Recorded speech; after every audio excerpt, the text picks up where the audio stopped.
Okay, good morning, everyone. This is the Board of Directors meeting for RFTA, Thursday, April 10th.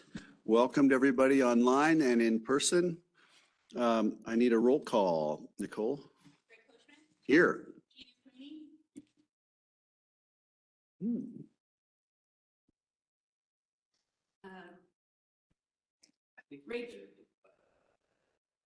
Oh, there we go. Jeannie McQueenie? Okay. Here. Rachel Richards? Colin Laird? Here. David Knight? I know he's online. Here. Alyssa Shank? Here.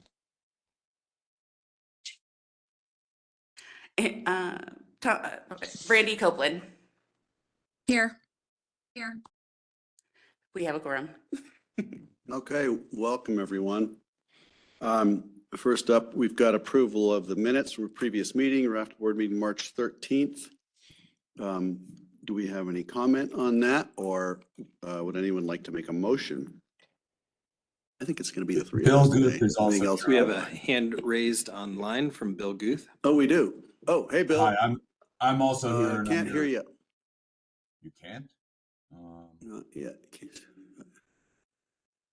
Keep talking while you're pushing that button. And we'll see Bear what with it, me 1 second. still I not can there. hear him. It says I'm connected. Can you hear me now? Can anyone hear me? I can hear you, Bill. It's Alyssa. They might have a speaker problem there. Oh, we can hear you now. We've got you, Bill. Oh, okay, good.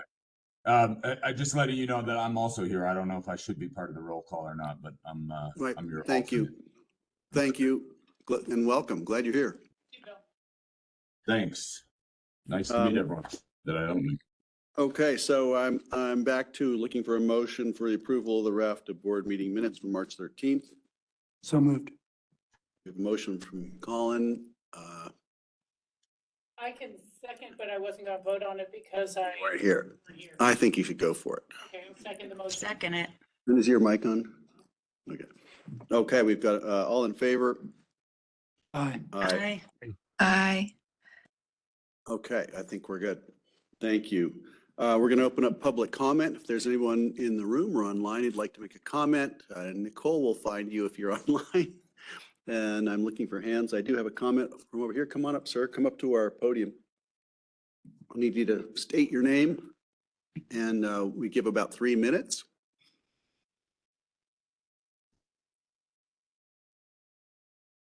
My name is Edward Anderson. I've been driving a RFTA bus now for 4 years, and I can say it's been a great experience. I enjoy the people I work with. I enjoy interacting with the passengers on my bus. And all in all, I think I do a pretty good job at it. In 4 years, I've never missed a day of work, never had any accidents. And this month I was even giving the RFTA Pillar Award for outstanding service. So that being said, I think I can be quite fair and impartial when it comes to making judgments about working life at RFTA. And I feel comfortable speaking on behalf of my fellow drivers.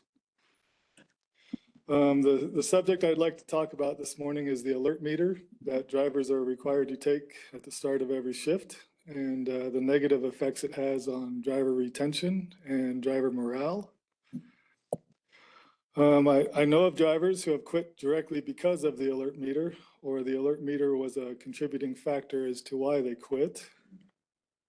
At the very least, it's intimidating and makes team building between drivers and management very difficult. For most drivers, it's not a pleasant experience taking this test every day. To most drivers, the test doesn't even make any sense. If they come to work feeling sluggish or with little sleep, they often pass the test. If they come to work feeling great and well rested, they often fail the test. And once they fail the test for the first time, the nerves set in, and it actually makes it more difficult to pass the test a second time.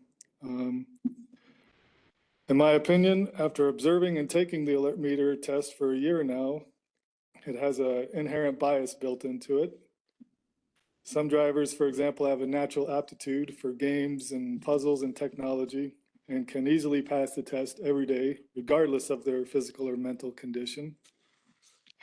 Whereas other drivers struggle to pass the alert meter. The drivers that struggle to pass the alert meter often practice up to 3 hours before or after their shifts.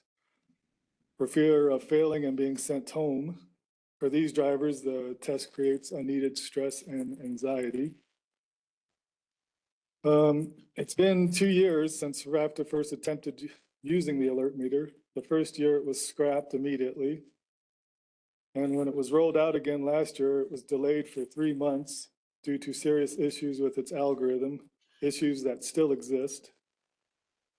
And at this point, no one has any confidence in the alert meter as an effective safety tool.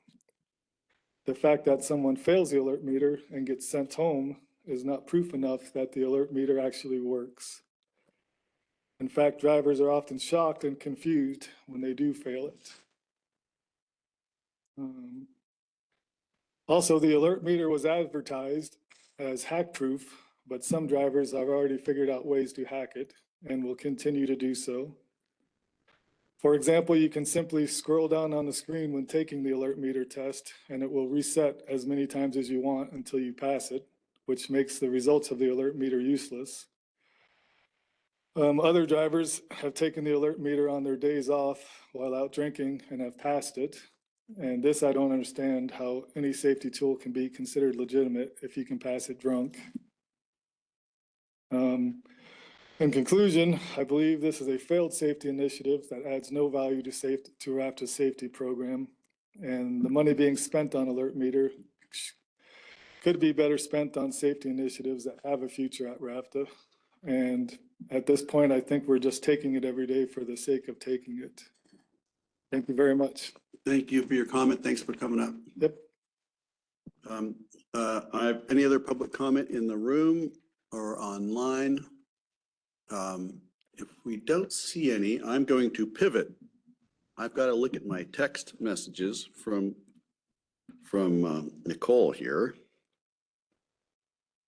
And what we have is an award of appreciation for our former Mayor Tory from Aspen, from the Roaring Fork Transportation Authority, Board of Directors, in appreciation of your dedication and hard work to make RFTA a success. And we're going to present it to him as soon as we see him, but we're putting it out today on April 10th, 2025. So this will be for Tory, and I'll turn it around now because I think there's a typo. We're going to fix that. So when Tory gets here, he'll have, or when we get this to him, we'll have a plaque of appreciation for him. And I'd invite a round of applause for his service. Thank you. And thank you, Nicole. That was very thoughtful.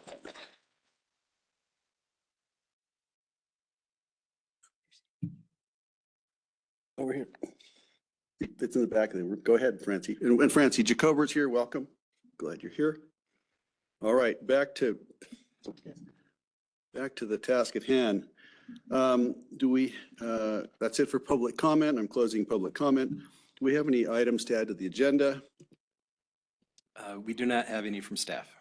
Great, thank you. I'm going to go to board member comments, and I just had one this morning. I was standing in line at Bonfire Coffee, and a woman came up to me and said, "I understand you're with RFTA." And I said, "Yeah, I'm really proud of being with RFTA." And she said, "I just want you to know you've got a driver named Alex who's just top." And she was going on about what great drivers RFTA has. And so I don't know, she didn't know Alex's last name, but she wanted to come and tell me what great service. And I see that with all of the drivers when I get on the buses. So I'm grateful for all of the drivers RFTA has and to be part of this organization. So that's my comment for the morning. Anyone else have anything they want to pitch in?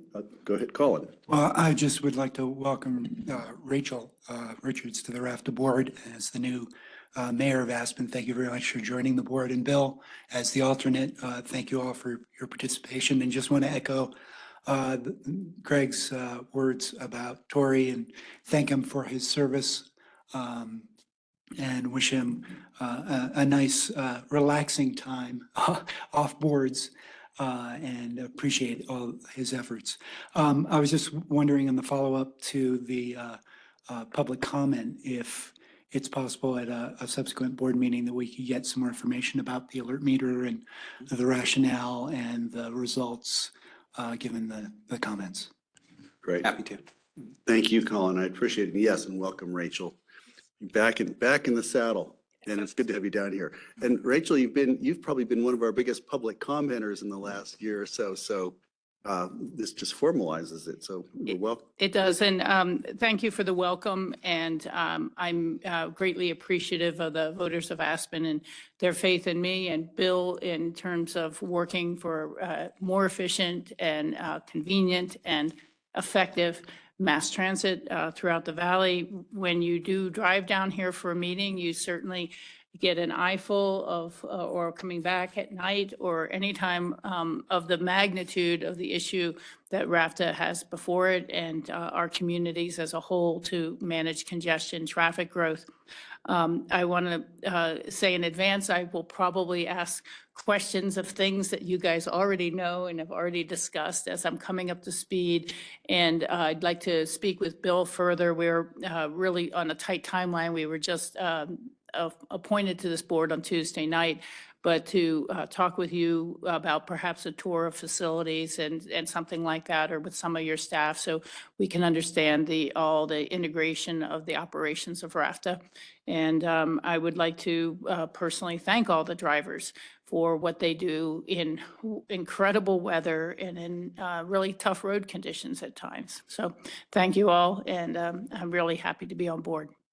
Great. Thank you, Rachel. I appreciate what you're saying, and do take the tour. It's fascinating. The new facility is just mind-boggling.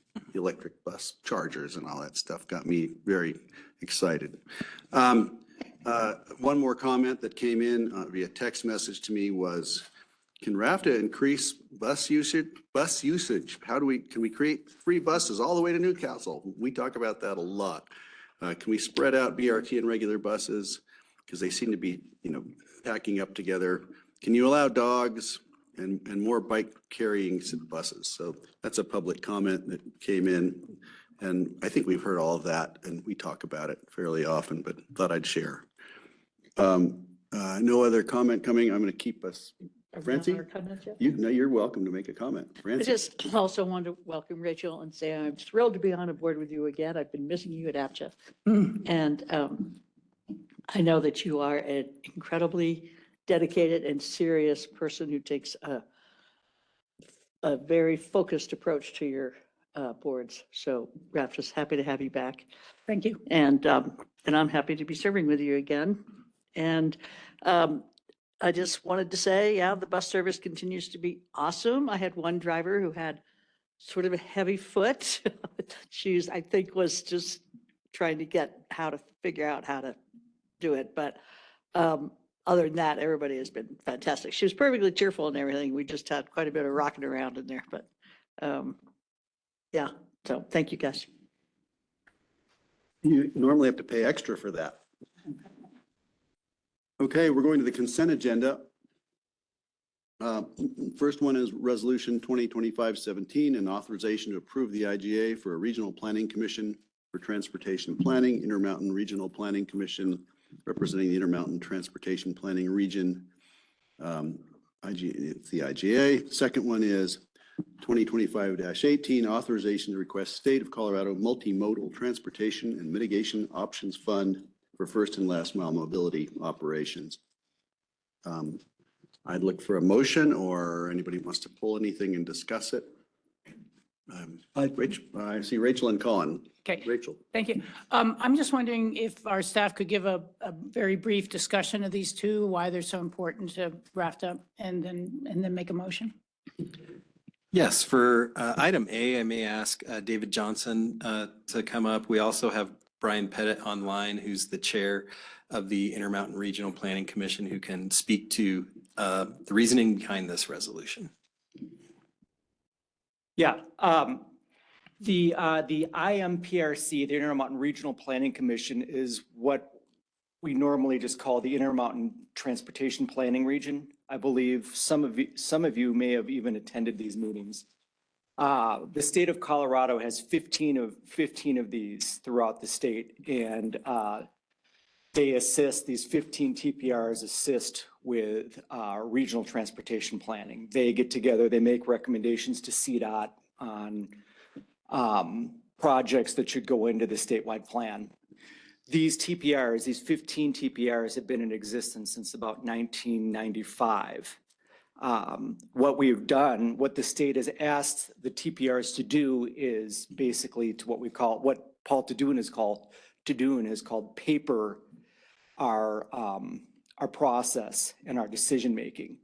Over the last, 30 years, in 1995, maybe this papering was not as important or not a priority, and the state has asked every TPR to say, come, make sure you write down your bylaws, make sure you have IGAs so that the process is transparent and consistent. And so that's what we've done with this. That's what we've done with this IGA. And every city and county and transit agency in this TPR, Garfield, Pitkin, Eagle, Lake, and Summit County, they've all been asked to sign this IGA. Thank you. Thank you very much for the explanation.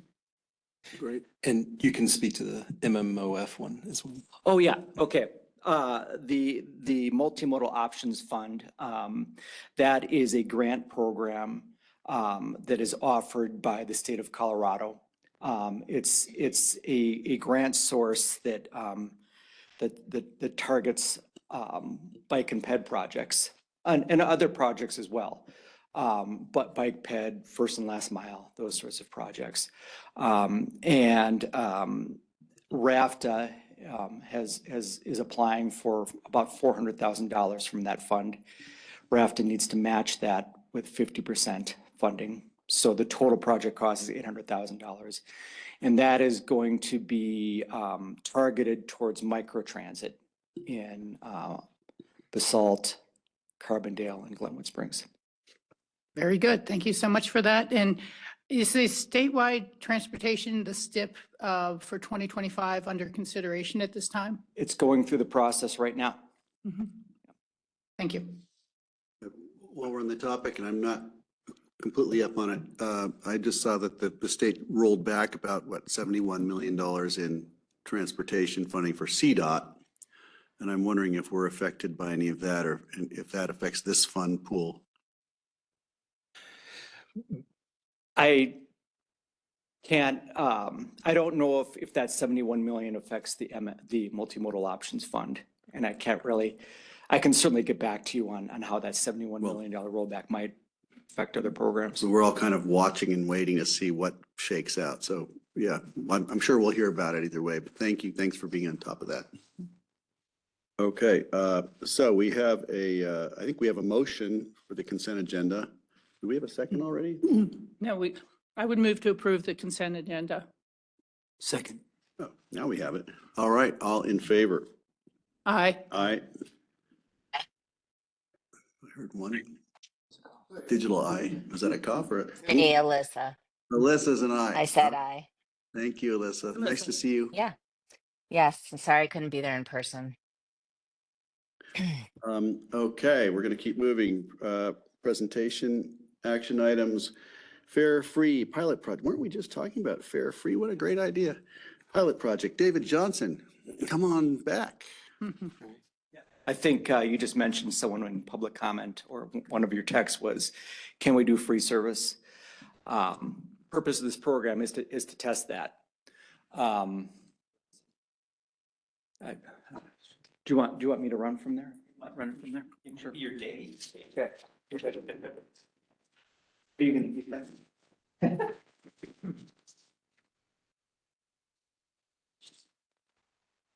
Can you extract it?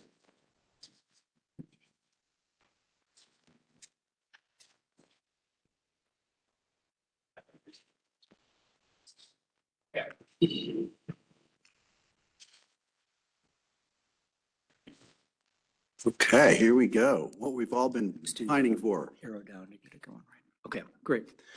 Okay. Yes, today we'd like to talk about a zero fare pilot program. We'll talk about the why and how and the options, what we see as the pros and cons and next steps, as well as address any questions. This zero fare program originated actually from our climate action plan, where one of the components of the climate action plan was to consider strategies to offset regional greenhouse gas emissions by boosting ridership. And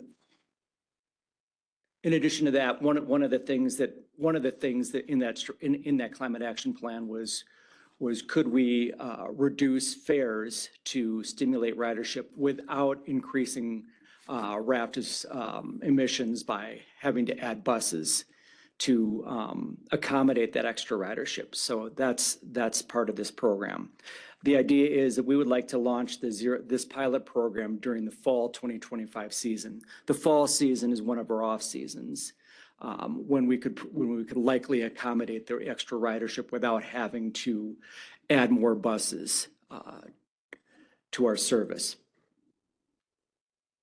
So the idea, the scope of the program is that we would like to propose zero fares on all our fare-based regional routes. Those are Velociraptor, the Valley of Local, and the Hogback. Maroon Bells would not be included in this. And the fare-free service would run from Monday, September 22nd to Sunday, November 23rd. November 23rd is basically when our fall season ends. September 22nd is when the City of Aspen summer routes and their fall and winter season starts. And we usually see a reduction in ridership around that time. So this time period, September 22nd to November 23rd, is usually kind of a low period and when we could best accommodate additional passengers without seeing standing room only. This pilot program is also one of our key goals or key objectives for 2025 that we committed to. Implementing fare reductions to increase ridership. I should say that this is contingent. The implementation of this program is contingent on finding a funding source or a financial partner to offset the estimated $550,000 in lost fare revenue. Questions? Do have a question. Francie? I'm a little confused about wanting to keep the ridership down as an environmental movement to save putting on more buses when obviously people getting on buses is pro-environment to start with. I mean, we want people on buses. So it seems like you're kind of caught in a little catch-22 there. Yeah, we do want to be careful going to zero fare, especially with our service being as widely used as it is. We have some estimates of how much additional ridership that will generate and where that ridership will go and how it will impact our volume to capacity, the number of seats we have on the bus. We want to attract additional riders, but we also don't want to create a less than a poor experience for our current passengers. So we need to balance the amount of ridership we generate with the comfort of passengers and the ability to just generally operate. Go ahead. Yeah, I'd also add that if you recall from our climate action plan, our primary source of greenhouse gas emissions were from our buses themselves. So the idea was if we want to offset greenhouse gas emissions, how can we get more people utilizing the existing services that are out there without adding more service that creates more greenhouse gas emissions? So one of those strategies was looking at how can we incentivize more people utilizing the service and maybe off-peak times when there are off-peak seasons when there is more capacity available in the buses. So you're filling buses is what you're talking about. Yeah. Mhm. Great. Okay. Colin and then Rachel. Sure.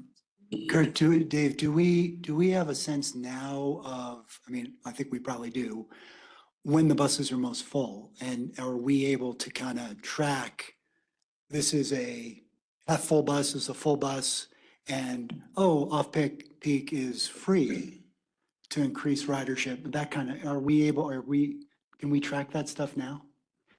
Yes, we can. Okay. So that actually could be something we do after we learn more about this is going forward. Oh, if you want to take the bus at 12 noon, it's free.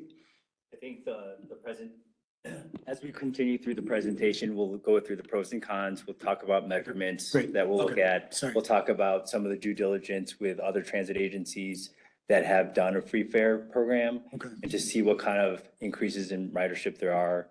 But those are, you guys are thinking about it in the same way we have been. And you'll probably answer this question. So Dave mentioned the lost fare revenue and looking for partners to do that. What's the metric? Like, do we need all of that? Do we need half of that? Do we like, and is there any of that state ozone money still available? I know they were doing some stuff in the summer. I'll address the ozone program. Sure. I believe that program is still going on. However, that program is targeted to the summer season, and that is our peak season. And you know, maybe at some point after testing this, we may say, hey, that's something we can do. Okay. But you know, we're in some ways we're fortunate. We have a lot of ridership, and we are a little bit concerned about testing something like this during a peak season. I'll let you keep Do you want to talk about? No? Is there a question? Let's just go through those. Also a comment.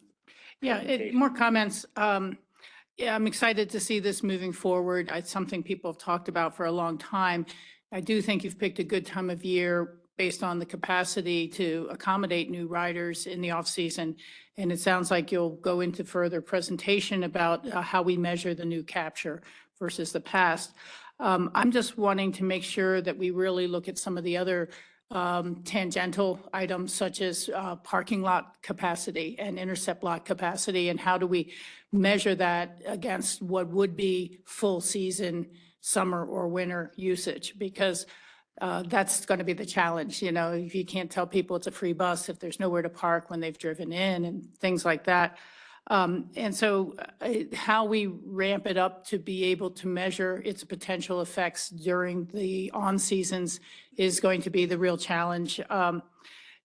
The other thing that really strikes me is how do we make sure we integrate with other programs that communities have, like purchasing employer passes and employers, you know, when do they buy the pass for the winter, and do they need one in the fall? Or, you know, how does it work with our other incentive programs? And then unfortunately, I think that, you know, further in the packet, we hear about the federal cutbacks and frozen grants. And there's always that dynamic of using your revenues for operating versus revenues for capital and potential improvements. And so, you know, how those two measure against each other is going to be really important.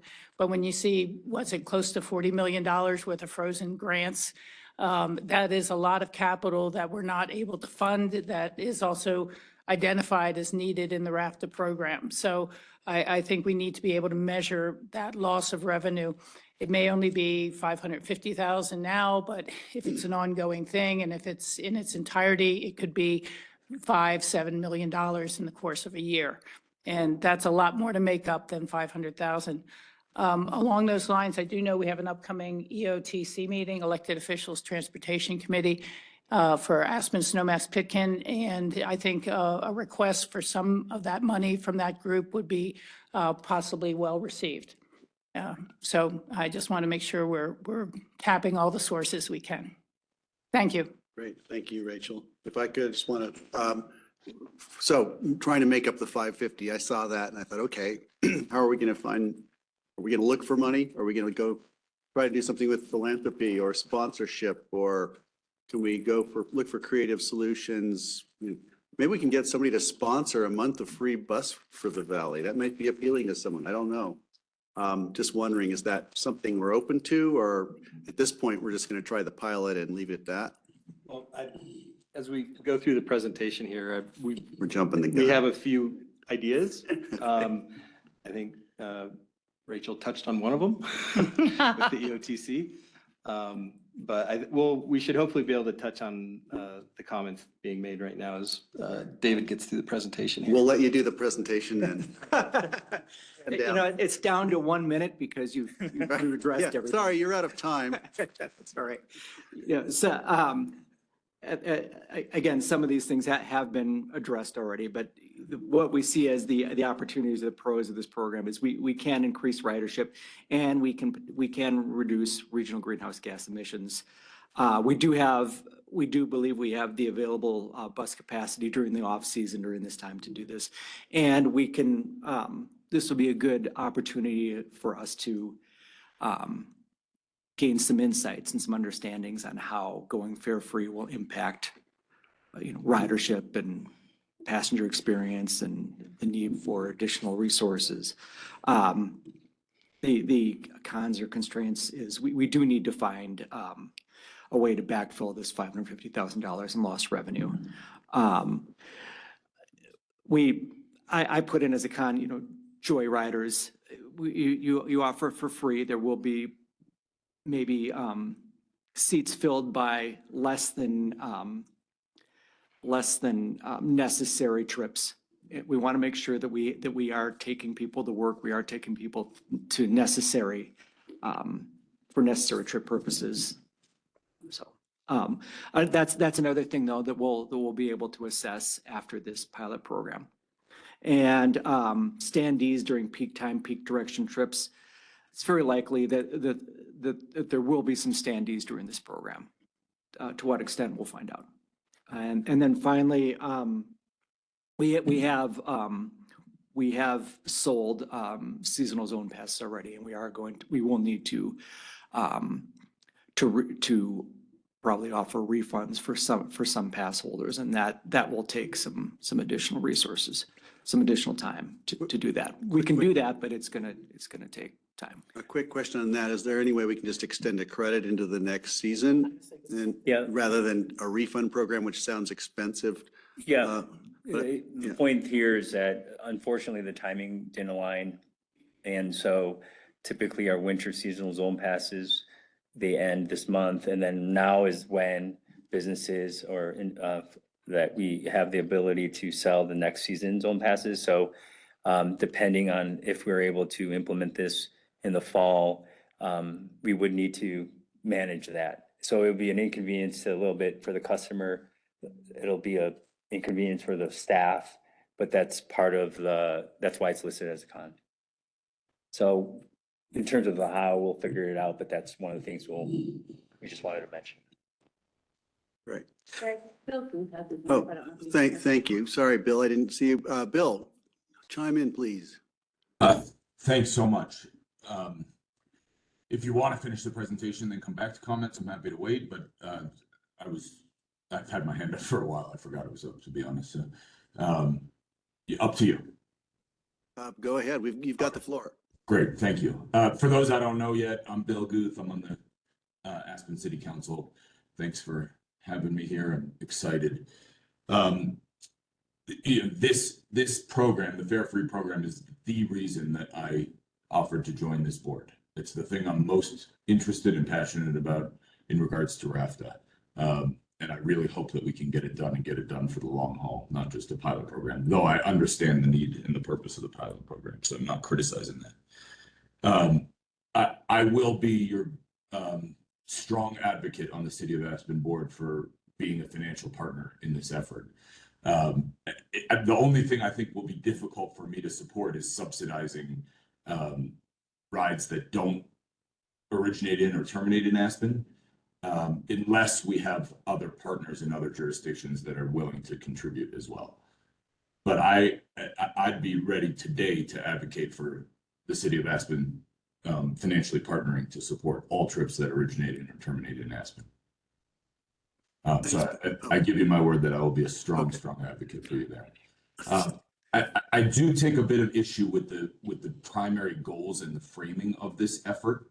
And I know you get into more detail with it here, but along the lines of what Francie said, this isn't just about greenhouse gases, and the goal should be to increase ridership in the long term. This will have a major impact on traffic, which is my primary interest.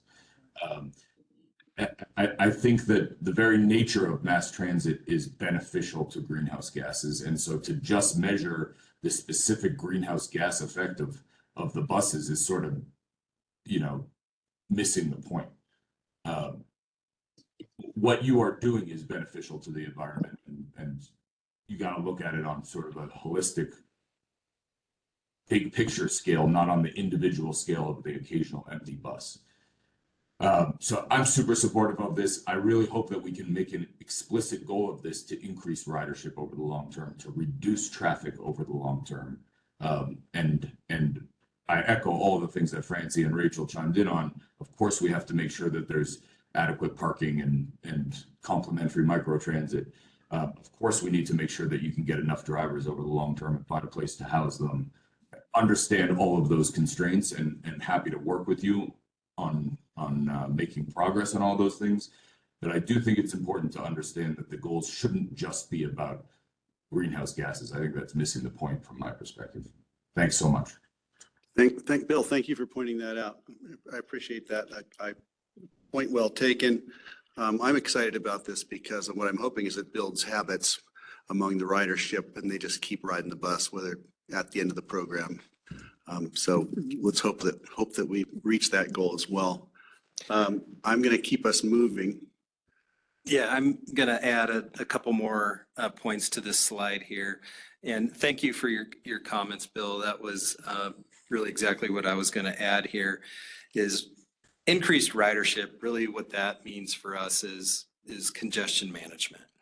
The more people that we can get riding the buses, that means hopefully less people in their cars. We recognize that congestion management is one of the primary concerns, particularly in the Upper Valley. We feel that this is a great strategy to help address that. The idea of a reduced fare or free fare originated out of our climate action plan as a way to help reduce greenhouse gas emissions, but there's obviously another benefit from doing that, and that's congestion management. The one other bullet point here I really wanted to touch on a little more is under the pros, we say information gained. This has been talked about for years, about reducing a fare or going fare free.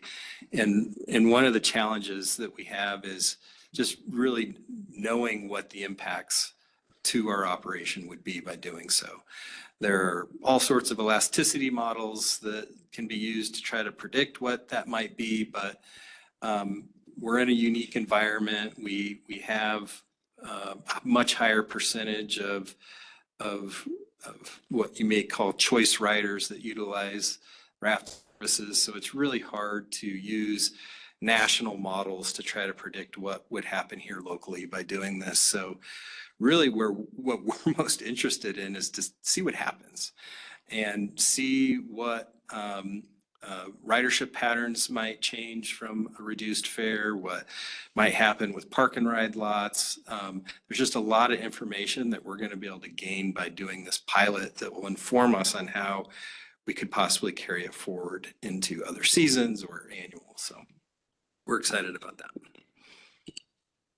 Thanks. Rachel has a comment, question. Just a quick follow-up. I really appreciate your adding that in, and I think we all knew it was in the background at some level.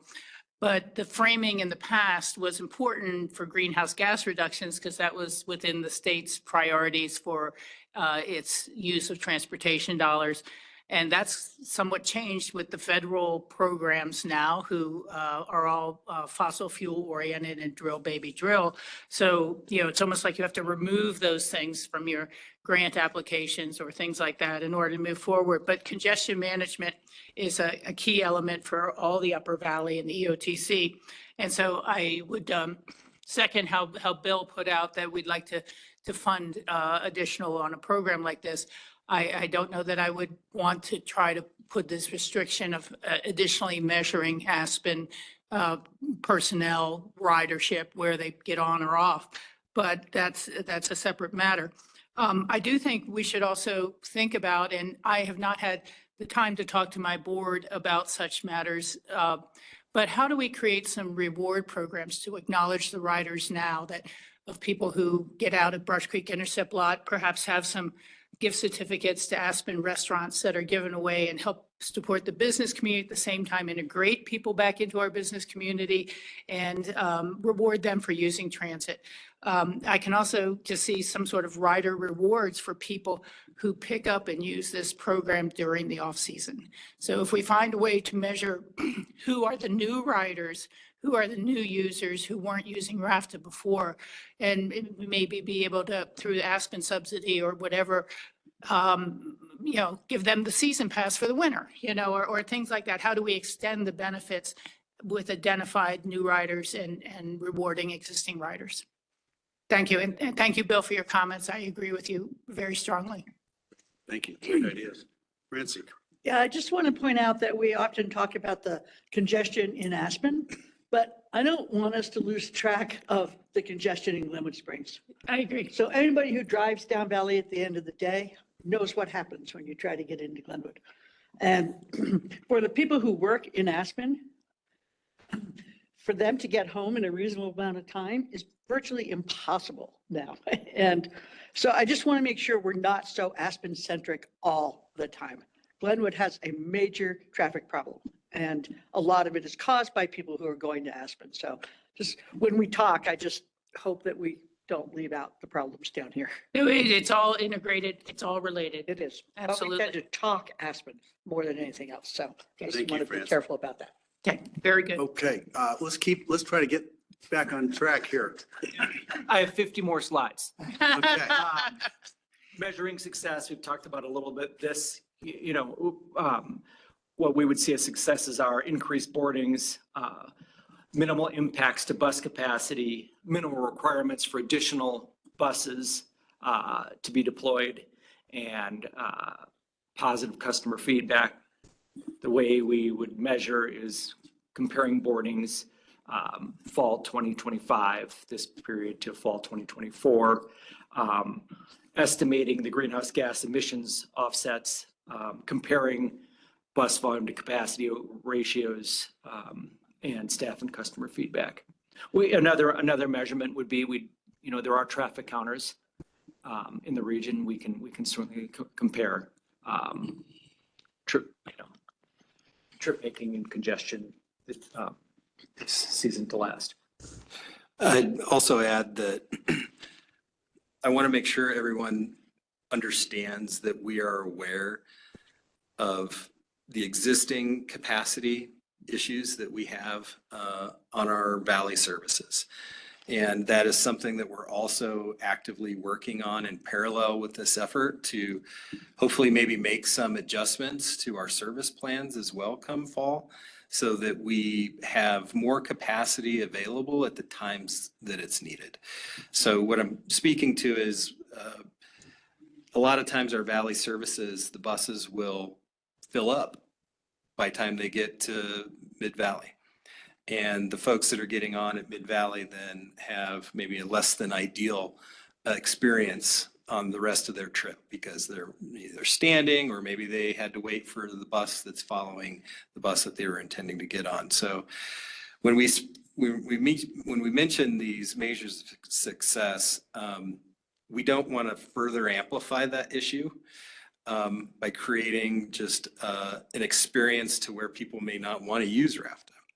So we're trying to, in parallel with this, identify ways where we can build in more capacity with our existing resources in the locations and times that it's needed. I just wanted to add quickly something to that. You're probably aware of this from your drivers, but in Aspen, if you don't get on at Ruby, sometimes you have no seat at Gormish. So it's not just Mid-Valley, it's just through Aspen. Both directions. Yeah, thank you. Looking forward to talking. You can tell we're a little bit excited about this program. Yes. Keep going. Sure. This is ridership and fare revenue from 2024, and this is how this is how we calculated the potential loss in fare revenue and the ridership in 2024, and you know how we'll measure against the baseline.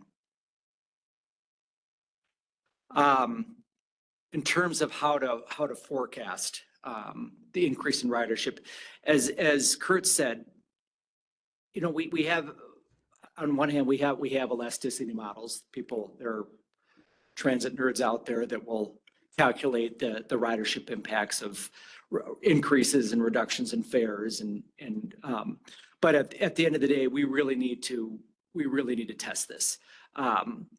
The ozone season transit grant program that was enacted by, I think, a House bill in 2022 or 2023 allowed transit agencies to gave them some funding to operate fare free during the ozone season, which is June, July, and August. And so Vail Transit, Grand Valley Transit, and Mountain Metro, for instance, did fare free service for 3 months in the summertime. And their experience was an increase of 31 to 30%. Now, there are other agencies that also implemented the program, and they were way lower and way higher. But these are some good peer agencies. Again, at the end of the day, we really need to test this ourselves because every situation is different. But it's a good, you know, at least we're looking. Good, great info. Thank you. Schedule, I'll go over this very lightly. We really do need to make a decision by May 15th. We need to find funding and make this and say yes or no to this by May 15th, because we do have to work with our operations staff, the public, and do a number of other things to implement this thing. And so we have identified May 15th as the time we really need to make the decision. And then again, that's contingent on finding the funding. When's our EOTC meeting? I was going to make an additional comment. Yeah, please go ahead. So the May 15th date, it's not listed on this draft schedule. This is more of a project timeline, but 15th of May. So just the comments about the May 15th deadline, you know, as David indicated, there's a lot of steps that need to be done on top of everything, a lot of other projects that are happening at RFTA. So, but that was something that we want to share, that if we cannot meet that time period, the fallback position would, it sounds like the board is very supportive and open to this idea and the concept, which is a valuable takeaway from today's meeting. And so the alternative, the fallback position would be to take it into consideration for the 2026 budget year, where we have a little bit more time as we start our budget. Every organization starts their budgeting process this summer, this fall. That way we could take that time, have those discussions, but also take the same concept, but also consider whether or not we would want to test it in the spring as well. And that way we have a little bit more certainty with like a spring and potentially fall package where we're looking for funding partners for next year. So that would be the fallback if we cannot meet the May 15th. Yeah, Rachel, yeah, go ahead. If we could move the drop dead date back by a few days, because our next EOTC meeting is May 15th. And so I'd hate to have that be the absolute deadline. Maybe just push it by a week or 4 or 5 days. But I think our boards can discuss it prior to that, as opposed to, but the joint meeting won't happen until then. Thanks for asking. You know, I've asked those questions about staff, like how much could we squeeze? What's the wiggle room? I think that was a date that was also conveyed with one of our vendors to support the effort. But I think, like I said, you know, and I think I'll try to address the comment about the 550,000. You know, the idea of RAFTA seeking a funding partner is very important to offset this. This wasn't part of our 2026 budget assumption, or sorry, 2025 budget assumptions, where RAFTA would absorb it. RAFTA does have, so to make RAFTA whole for the fiscal year, that's why it's important. With respect to, you know, RAFTA does have operating reserves, capital reserves, and, you know, given the current economic environment where things are projected, or the increased concerns of where the economy is heading or potential slowdown, I think Rachel mentioned about capital projects, grants, the uncertainty there. It wouldn't be prudent, it wouldn't be prudent for us to recommend that we dip into those reserves to fund this. And so that's why, you know, it's important to have that nailed down to the best that we can. And so it is a tight schedule. RAFT is also, you know, like I said, there's a lot going on with the staff. We're doing an ERP implementation. We're doing other things. So I just want to speak on behalf of the staff that we'll do our best, but the 15th was pretty tight, but we'll see what. Well, Yeah. I think what we could say there may be some ideas that we could come up with to get a little float in that schedule. We will have a brief board meeting in early May where there could be some action that's taken that gives staff maybe some direction to buy a little more time from the financial standpoint to account for meetings with the OTC. So we'll kick this around and see if there's any way we can buy a little more time. Great, thanks. And Jeannie, I see your hand up. Sorry, did I for you? Okay, thank you. Thank you. You know, I think that it's really important to have some really good marketing that explains to the public that this is a pilot. We don't need a black eye when fares return, and people that just get on the bus and find it to be free are going to be quite upset when they get on the bus and find they have to pay.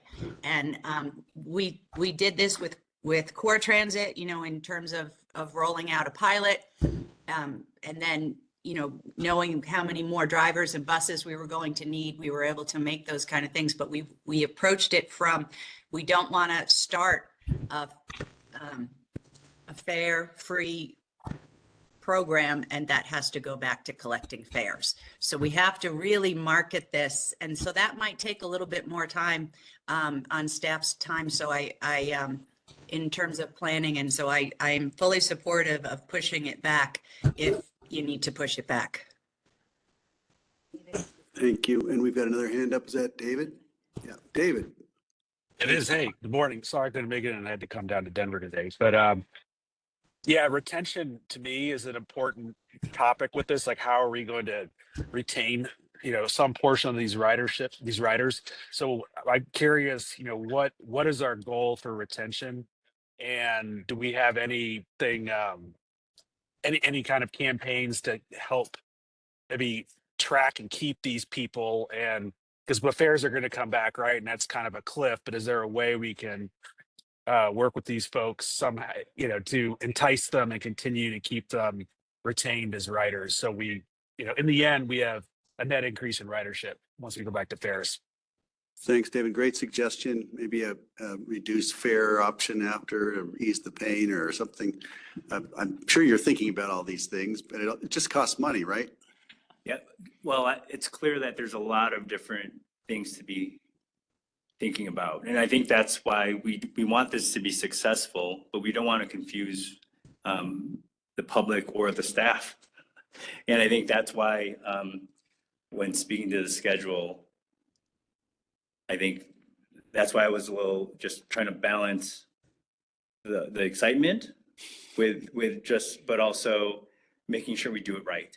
Right. And I think that's the part that's the part that we just want to be plan, like considerate of. So, but I think that those are, what's interesting is when people pay fares or buy passes now, we do get data.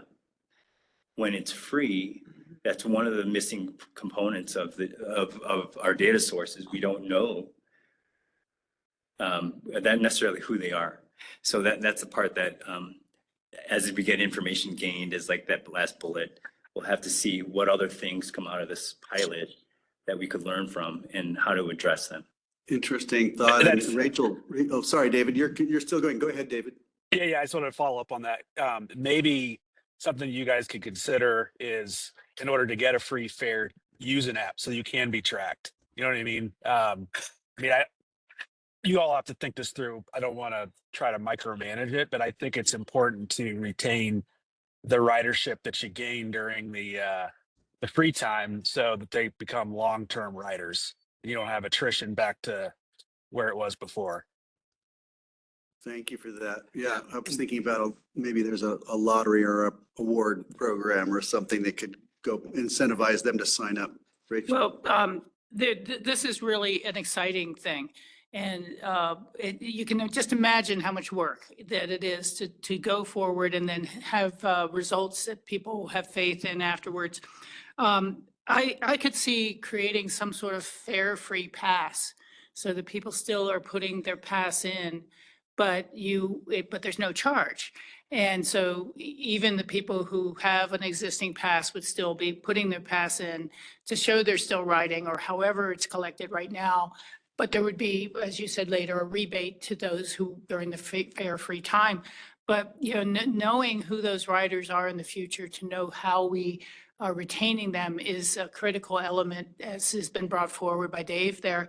And so that's something to give it some more thought. But what really strikes me is that RFTA is integral to all of our communities, to all of our businesses, to all of our residents, to congestion control, to absolutely everything.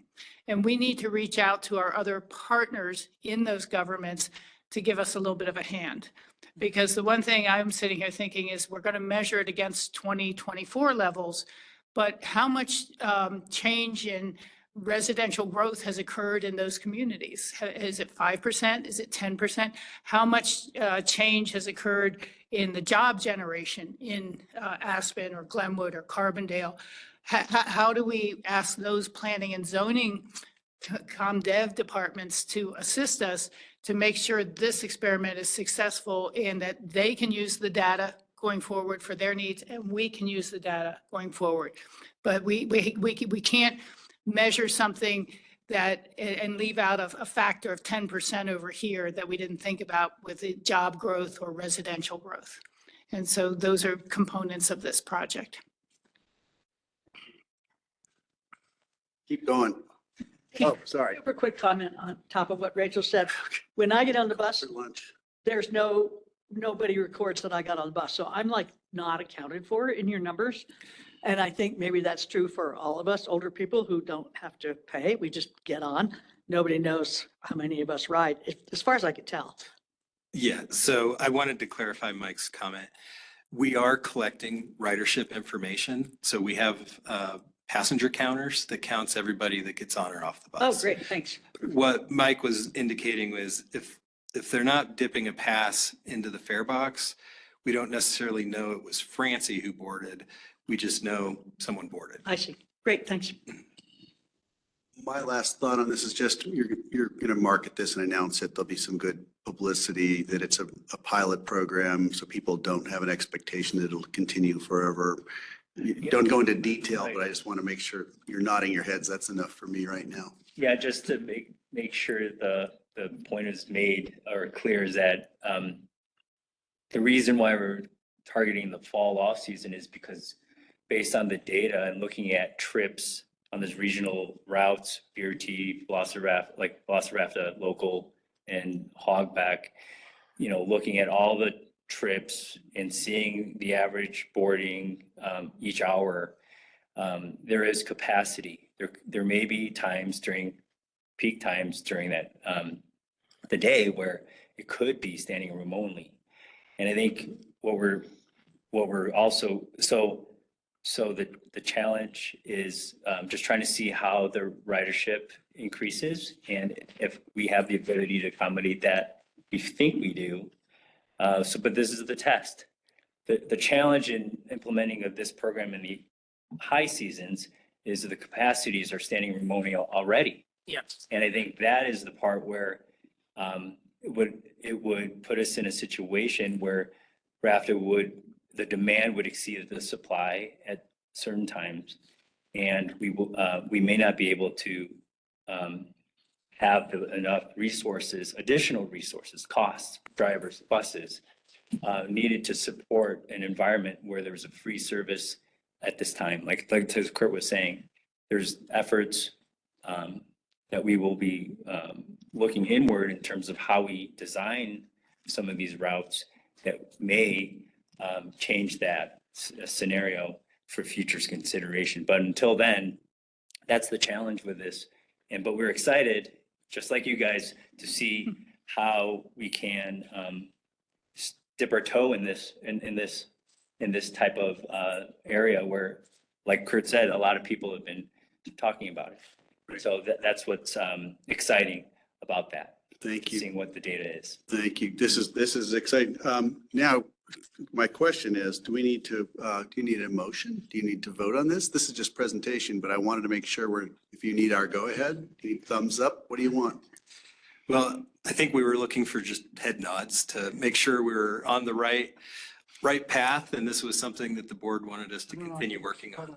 I see head How nods all about- the way around. I see a thumbs all up the from way around. David. Okay, so people's heads are bobbing. I think Oh, let's like- go for this.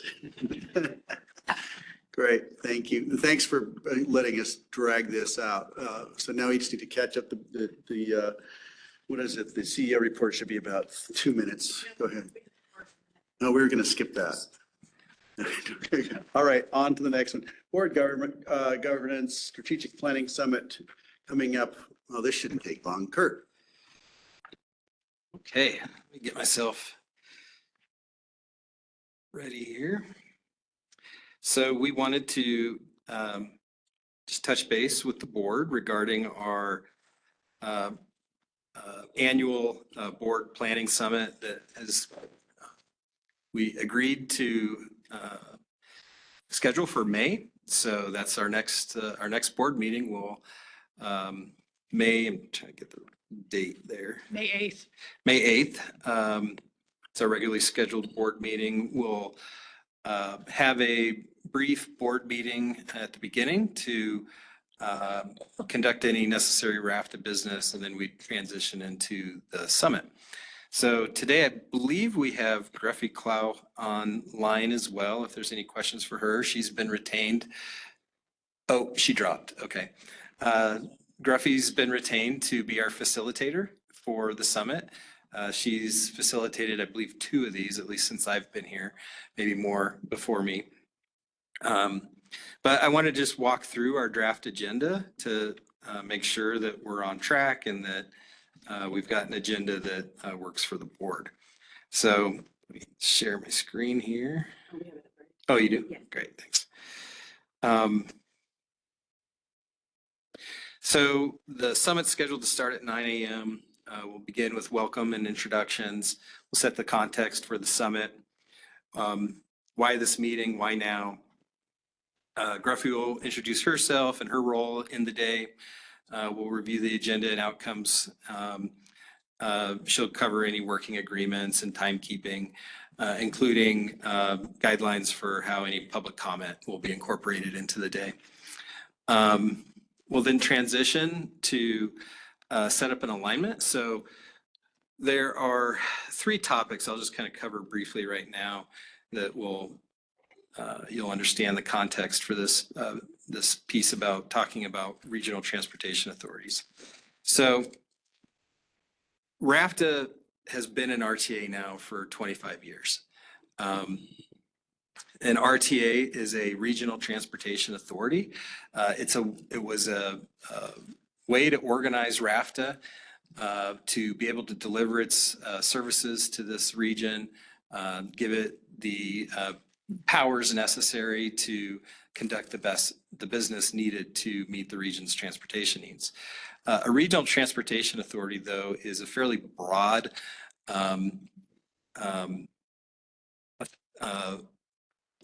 broad powers in providing transportation services. So RFTA organized as a way to provide transit, but a regional transportation authority has the ability to do more for transportation and mobility than just provide transit. So we felt that this was a good time to review what a regional transportation authority is, review the role that RFTA is currently playing in the region in meeting and addressing the transportation needs, as well as discuss if there are any additional objectives that we might want to add to that bucket of services that RFTA provides to this region. So there were 3 areas that we identified as potential adds to RFTA's scope in addressing transportation needs in this region. So one was planning. So that was the first topic that we want to discuss is the need that RFTA has for transit planning, but also looking at what the region's needs are for an integrated mobility system. A lot of our transportation needs span jurisdictional boundaries, so they're not just something that one jurisdiction can plan and solve themselves. And we felt that regional transportation planning is something that RFTA would be well suited for, and with the regional organization of RFTA could be something that we could play a more proactive role in. So there's a lot of planning needs that we have at RFTA internally, but we also recognize that there are regional planning needs as well that a regional body would be well suited to provide. So we'll talk through planning. The next item was transportation demand management. That's something that we've seen a number of the local jurisdictions or RFTA member jurisdictions talking about. But again, transportation demand management in the region that we all live is something that doesn't begin and end at jurisdictional boundaries. It spans our region. And we recognize that, again, RFTA is in a position to where we could play a more proactive role in regional transportation demand management. We have a number of ideas that we'll dive into during those topics as well regarding TDM. And the last item that we wanted to discuss was grant and program coordination. So we recognize that not all of the jurisdictions within our region have the same level of resources for planning and developing and pursuing grants that would benefit transportation in our region. So that's an area where we felt that we might be well positioned to help with coordination and planning of grant submissions, particularly if there is a program of projects that may benefit multiple jurisdictions. So those were the 3 topics that we wanted to discuss with the board to see if they would be things that the board would be interested in RFTA pursuing in terms of being able to provide more information of what it would take to be able to provide those services. Great, thanks. Let's just very quickly to see if we have any hands up. I was just wondering, I think this sounds great, and we've just been seeing the power of really great grant writing. You know, having a team that can go after grants, a qualified, competent team makes such a difference, as we see with our work at RFTA, your guys. I wanted to ask if we're inviting any partners, like largest employers, ski company or hospitals or school districts, things like that, that might be able to contribute something to the mobility transportation conversation. Is this an appropriate time at our, maybe to audit or participate on some level as they have an interest in this as well? To be invited to the summit? That's something that we certainly could do if the board had interest in us reaching out to them to see if they'd like to participate. I would certainly propose that to my board. Rachel? Thinking a little bit alike on that, And I would leave the timing up to the professionals and the facilitator and so on. You know, perhaps there's a follow-up day as well, you know, so I don't know if we need to get our ducks in the order first and then have a longer meeting in the follow-up June meeting or something like that. But I think that you've hit on the key topic of how to break down the silos that exist across a very wide region for planning and job growth and demand for transit services and a consistency across the board with TDM measures and things like this. So, you know, I see that whether it's discussed and decided to do it at this retreat, or if it's something that it's too early to pull into this retreat, the integration with municipal partners on their ComDev, on their planning department plans, on how much growth they anticipate seeing in the next 10 years and why and where, what does their zoning allow for? But, you know, we can't plan to solve transportation problems without understanding our community's growth issues and desires and, you know, realities. So I totally agree with the topic.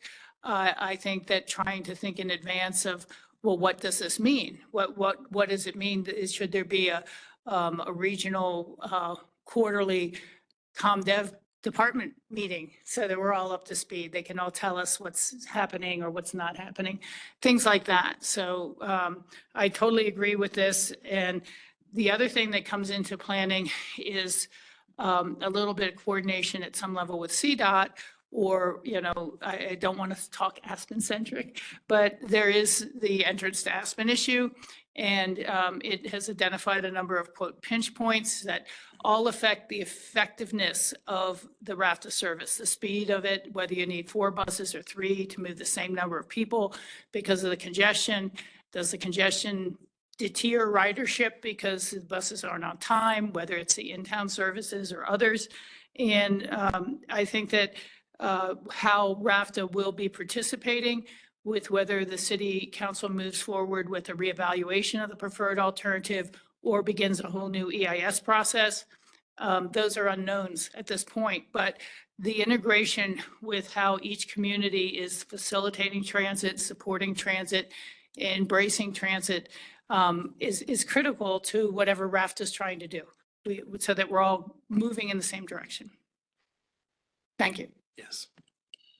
I would agree with that. And, you know, RFTA, I think historically is kind of, I don't want to say passive, but it's sort of let others lead on some of these bigger topics and bigger issues, whether it, you know, be bus only lanes or entrance to Aspen or Southbridge and Glenwood, or that an RTA really is a mini DOT for the region. And I think there could be opportunities for RFTA to be more proactive in that planning of what those needs are to help manage congestion, help increase the utilization of alternative modes of transportation, and not only plan, but take leadership roles in the development and implementation of such ideas. So those would be definitely topics that we'll be talking about. I think at this board summit, we're really more, because we always try to have this summit in advance of our budgetary process for the next year. So we'll be taking direction from the board summit, and then we'll come back at subsequent board meetings to show what that would look like for us to be able to incorporate some of those things into our next budget cycle. And it might not all happen at once. It might be a phased approach, but that'll be great information coming out of the summit, so that we'll know how to start developing our budgets. Great, thank you. Thanks for that. Colin. Yeah, thanks for the retreat. So this all sounds great. I'm actually wondering, so given what we just talked about, I think that is the whole notion of increasing ridership throughout the system is a really important topic. And I'd love to see us spend some of this day talking about that. I think what we've just talked about with the reduced fares is a great idea. But as Nancy brought up, Glenwood Springs has the same problem Aspen has. It's really hard to get in and out of that community. It's really hard to get through that community. And I know RAFTA has some planning initiatives to move forward. And I'd really love us to figure out what's our strategic plan, or what are the elements of that that could improve ridership west. And I think it's great that we're spending a lot of time thinking about how we deal with the Roaring Fork corridor, but the Colorado River corridor is a particular challenge, and it will be for this foreseeable future. That's where all the growth and development is going. And we have a major, our job centers are choke points. They're really challenged in terms of transit and how people get through it. So this is all great. I actually like the idea of, so we're not part of an MPO. CDOT is our MPO. Could we, like in Utah, create rural planning organizations? Is there a way we could adapt that model for Colorado? And I think that's all good, but I think this bigger question is something that should be part of this discussion with our retreat of how do we provide more service? I mean, we're already back to our 5 million. We know we have capacity issues. How do we approach that? What do? We clearly have more demand than we can meet in certain points of the year. And how do we, so I'd really love to try and fit that into some of these discussions. I think some of the planning questions are pretty straightforward. Like, yeah, we want to do it. The question is, how do we coordinate it? And I really appreciate the work around grants and first last mile, and RAFTA has the capacity that a town like Carbondale and Basalt don't have because we're too small. But I really think this larger question of meeting the growing demand on the transit side is something that we really should talk about very broadly. And if we can fit that in this meeting, I think that'd be to our benefit. Yeah, I think that topic can definitely fit into the planning subject area, because a lot of the things that we'd like to do requires a lot of internal planning for RAFTA, which, you know, we've had a pretty static system in place for a long time. And we really haven't been resourced internally to have service planners really diving into how can we take these resources that we have and put them in the areas that they're most needed. And we feel that there is opportunity for that. And regarding Western Garfield County, there is a spark that is that's happening right now, and I think it's definitely a good time that we can weave that into our summit as well. I think that should be the name of the summit. Name the summit Meeting Growing Demand. Great. Francie. Yeah, I keep thank us you, moving Colin, here. for that. I think that's a really good idea. And one of the things that I would like to at least mention in terms of the whole Colorado River Valley stuff is the focus on getting people to Brush Creek and getting out of their cars at Brush Creek doesn't help Down Valley people. And it doesn't help our emissions. All it helps is the congestion in the approach to Aspen. So we've been really pushing that the last few years, you know, drive to Brush Creek and then get on a bus, and it's not a solution. So I just wanted to mention that as part of the conversation, that we need people getting out of their cars at Glenwood in Parachute, you know, all the way down. Alyssa. Yeah, Alyssa, thank you. Hi. I just want to say thank you to staff. I think it looks really great, and I like that it's different than the way we've done it the past couple of years. But I did just want to say that in order for this to be successful, everyone needs to show up in person, because that's when you have the conversations and, you know, working face to face. So I just want to encourage everyone, all board members and alternates, as many as can come, to really be there in person, because I think that's what's going to make this successful. Great. Thanks, Alyssa. I agreed. Okay, is there any other hands up? I'd like us to keep moving while we have the chance. Let's rocket ahead while we've got the opportunity. On to the sobering part here from Kurt. Okay. I believe we're moving into the CEO report. Yeah. Okay. I wanted to provide a update regarding our status of some of our outstanding federal grants that we've been awarded. Sorry, I lost my screen there. Yeah, if you could share that, Mike, appreciate that.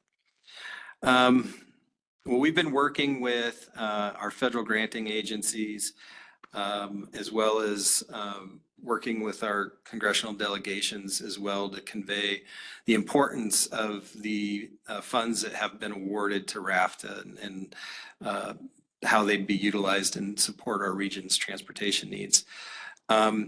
We had identified 2 months ago several grants that we were concerned about.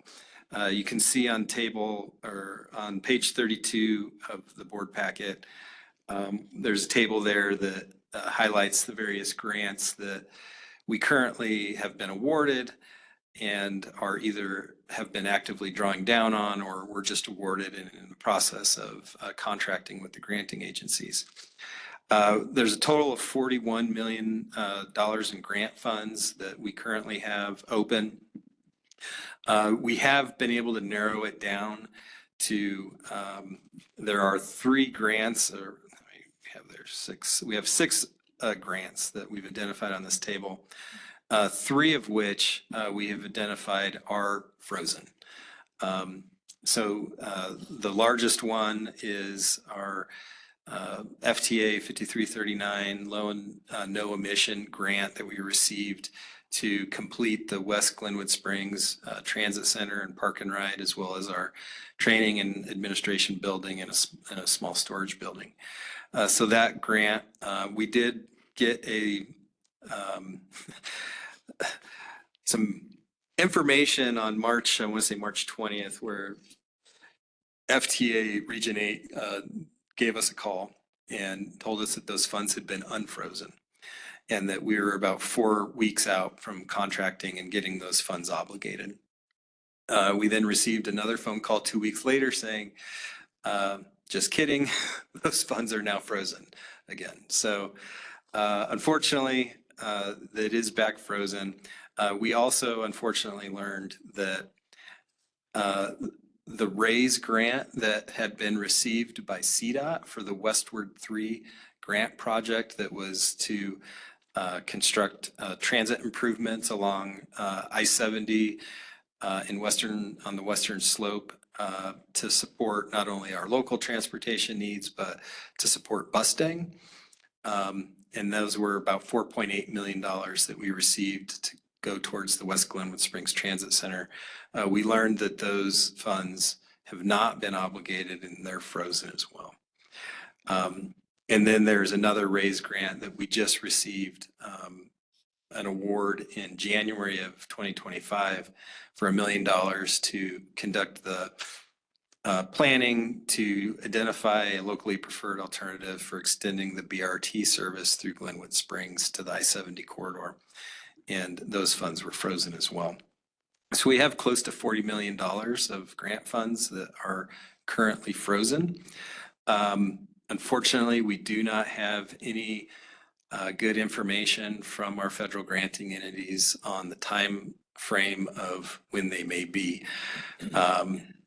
Finished going through a review of whether or not these grants align with the current administration's priorities. So we're kind of on hold right now. The advice that has been provided to us by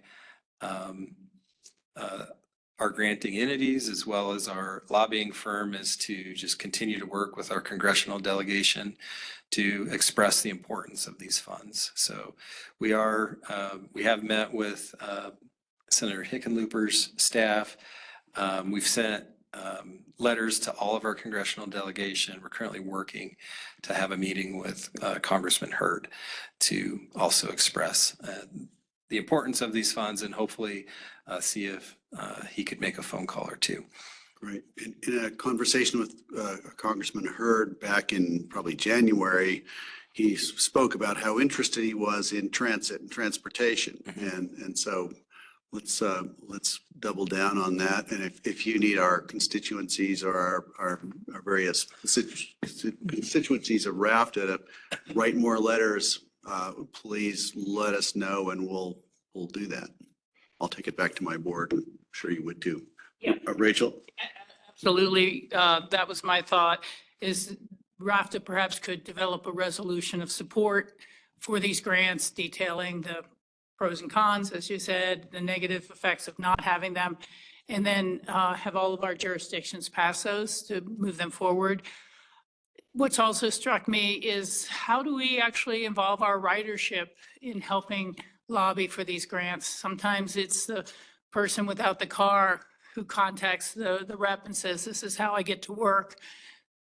That makes more of a difference than hearing from Aspen or Snowmass or Glenwood, you know?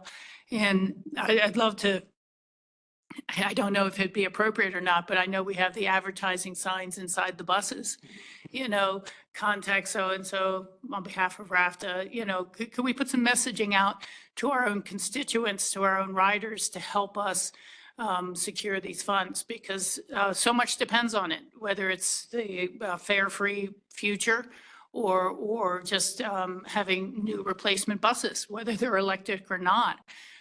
You know, we've seen a freezing of funds that affect everything from water to whatever across the country.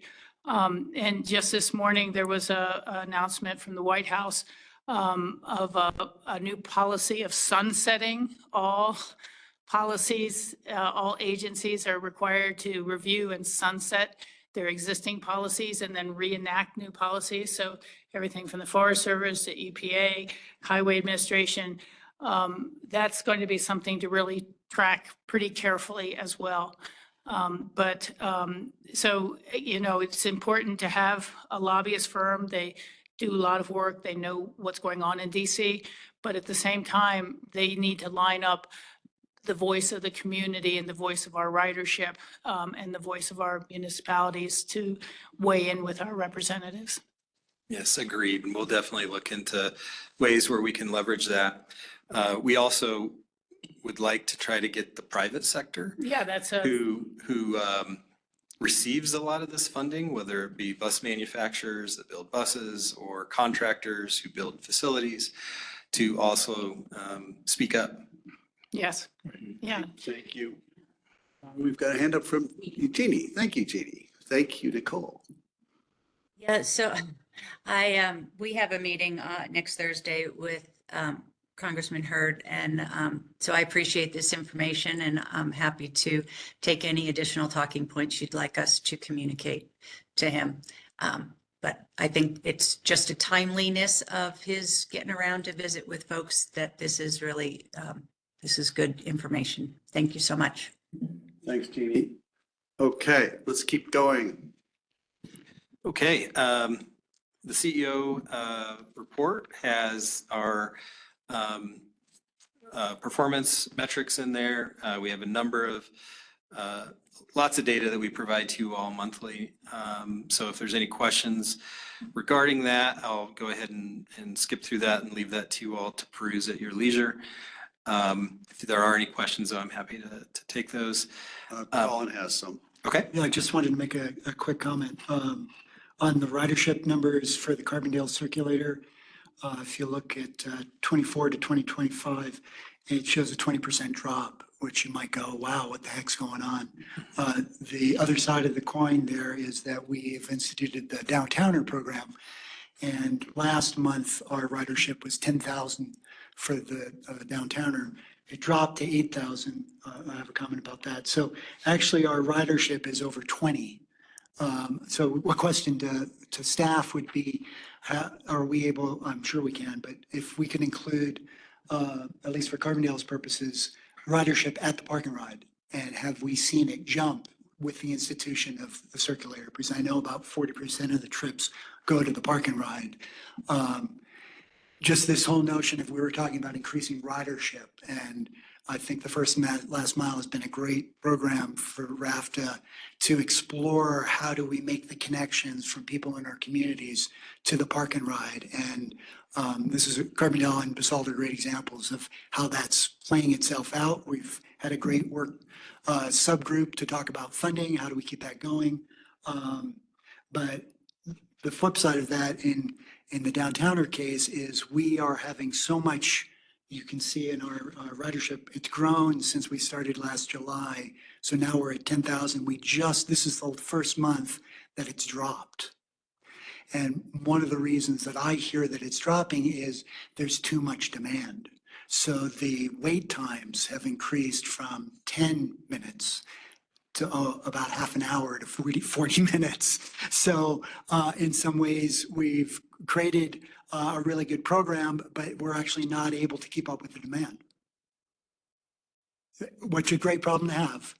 But I think in some ways, this is a microcosm of some of the larger issues that RAFTA is facing on its regional services. How do we find more ways to get people on our services and provide them with a good experience so they're not just standing for their whole trip? But just wanted to point that out. So thank you for sharing this information. It's really valuable. Right. And we have been including monthly WeCycle data as well as the downtowner services as well. And if there are any additional pieces of information you'd like us to include here, we likely have the information and we can include that in monthly reports. We also have our 2025 RAFTA Board of Director priorities that we have turned into objectives and key results, and we track those. So on page 43 of the board packet, you'll see our tracking of those key results. Today, we covered the outcome area environmental sustainability, and the key result number one, which was implement fare reductions to increase ridership. So over the course of this year, we'll be bringing these topics and these key results for OKRs forward for board discussion. So thank you for that. I appreciate the OKRs. It just makes it that much easier to get through and keep us focused on the projects at hand. Great. And then Mike and his team provide a financial update as well monthly. So if there are any questions on any of those items within the CEO report, we'd be happy to speak to those. Great. Rachel. Yeah, this is not something that requires an answer at this point because I know we're running late. But when I look at the ridership reports and I see drops in, a lot of routes over 2024, I start to wonder what are the causes. And that's something, again, for a future meeting to say, are we able to find out from the ski company, have their ticket sales dropped that's proportionately at that sort of time? Is it the lack of people living there anymore on some of these routes that have changed in nature? But to start finding out or having some comment on the whys of the drops, and I imagine you can expect a 5% here and there to just be normal fluctuations, but other drops seem more significant than that. And so that's all. Do we attribute it to the standing room only problem? Do we, so in the future, not at this time, it'd be nice to have a little more thought of the potential causes. Okay. Thank you. We'd be happy to do that. Great. Thanks. All right. I think that concludes the CEO report unless there's further questions. I don't see any hands up in the room or online. Paul does. Paul. Oh, Paul. So quiet over there, Paul. Just a reminder, Senate Bill 272 is going to be presented to the Senate Transportation Committee at 1:30 on Monday. And people can participate, offer testimony online. And that is the bill that clarifies that RAFTA has the ability to provide employee housing and it would be exempt from sales tax. Thank you for bringing that up. We discussed it in our meeting, and provide letters of support. And if there's anything else we can do, testifying sounds great. And maybe you can prompt us, Dave, or Mike, sorry, Mike, Thanks. Dave, Mike. No, it's okay. I'm not, yeah, he was sitting here. Yeah, I just wanted to alert the board members that early this morning, but there was an email distribution to the board that basically was sharing what Paul Taduna just said, that there's a hearing scheduled for next Monday, April 14th. And as part of our strategy with, we've been working with CASTA on this, and part of the strategy was to seek your assistance to send emails directly to the committee members of the Transportation and Energy Committee. While Senators Winter and Catlin are sponsors of the bill and members of the T&E committee, we shared the names and email addresses of the 7 other members in that email distribution this morning. And in addition, we attached like a Word document that has a template that you could consider using to get started on that correspondence. In addition, on that same email, there's a link to the state's website if you're interested in registering to provide a testimony on Monday, and that could be virtual. There's a virtual option. So there's a link that you could just follow, click the button and you just register. And so again, that's in the email distribution. I think with the new board members, we will probably need to forward that to those folks just to make sure you have the information. Thanks, there Mike. talking I have other comments too. Yeah, you're sending talking points, right? 'Cause that's Are there what- talking points for testifying? We haven't sent specifically talking points for the testimony aspect, but for those that are interested, yeah, we could put something together for that. Please do. And I think Colin and then Rachel and Jeannie. Yeah. Oh, you're good. Jeannie's Okay. has her Jeannie's hand got up. her hand up. You want me to talk now or am I third? Talk now. CCI, Colorado Counties Incorporated, is taking this up at their steering committee. I think it'll be after lunch today. And I've asked them to sign on as supportive along with CASTA. I'm wondering if CML has signed on as supporters, if anyone knows. And actually, I need to know what CASTA stands for too at some point. Colorado Association of State Transit Agencies. A little redundant with Colorado and state in that same Yeah. thing. All right. We like redundancy. All right, thank you. But yeah, if Thank anyone you. knows if CML has signed on as supportive, it'd be helpful to nudge CCI in that direction. Thank you, Rachel. I don't know where CML stands on that. We can check into it.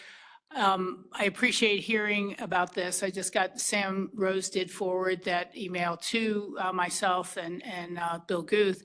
But what I'm wondering is there a secondary contact within our organizations who are like our transportation planners or transportation agencies that get that as well? Because, or our managers even, of the agents of our different municipalities. There's so much going on at once sometime. And I know I have a meeting with a sister city group that's coming in that may or may not be right at the same time. Perhaps Councilmember Guth would be able to make a virtual appearance and talk about the importance of this integration with housing. But it just seems that we should send it to more of a secondary person than just the electeds in our organizations in the future, if not now. Yeah, we can plan to do that for at the staff level. And just to share, we did reach out to the 5 other RTAs in the state because this would impact them. And so we're seeking their ability to, particularly, the ones in the mountain areas similar to where we are, to see if they can also provide the additional correspondence or reaching out to the committee members, but also to potentially testify. Fantastic. Thank you. Anything else? Well, Paul, any maybe, other- Go You know, ahead. one push might be for a recital that it's the sense of the Senate and the state legislature that these powers were always presumed to have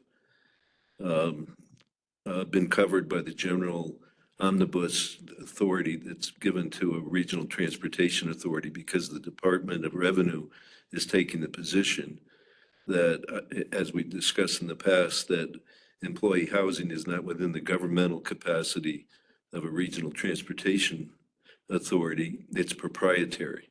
And I argue we don't have any proprietary function. We exist pursuant to the RTA, and therefore it should have been acknowledged by the Department of Revenue, because we're protesting the fact that they denied RAFTA's sales tax exemption for Iron Mountain Place employee housing. Right, right. And we have a hearing scheduled, or will be scheduled. So we're protesting the Department of Revenue's position. So are you suggesting we try to, if individuals testify? Yeah, if it presents we- itself, yeah, because that would help us with the case. We want to claw back the state's. If you could articulate that in bullet We'll points get for speaking our testimonies. You just went over my head there, but I'll try to help you. Thank you. Anything else from, I don't see anything from the online crew. So where are we? Are we finished with any other financial comments? Any other CEO report comments before we talk about our next meeting? We're complete unless there's any other questions from the board. Great. Well, our next meeting is May 8th, 2025, in person, Carbondale Town Hall. It's going to be a good one. And I hope everybody can be there. And if I get a motion to adjourn, we'd be out of here 4 minutes early, which is shocking. Rachel, go ahead. Thank you. The only thing I'd note is that the next meeting has the agenda ending at 11 a.m. It doesn't necessarily mention the retreat afterwards, which says it goes to potentially 2 p.m. So I just want to make sure everyone plans their day appropriately for that. And other than that, I would be willing to make a motion to adjourn the meeting. And I have a second from Colin. All in favor? Aye. Look, Jeannie has something. Aye. Oh, Jeannie, oh, she's just Oh, saying bye. goodbye. Are Bye, you sure? Jeannie. Jeannie, I still want you to tell me about your electric bus situation, but we can do that offline. Thank you. All right, have a good one, everyone. Bye. Bye. Thank you. Good to see you. Thank you See you all. guys. Thanks for coming. See you next time.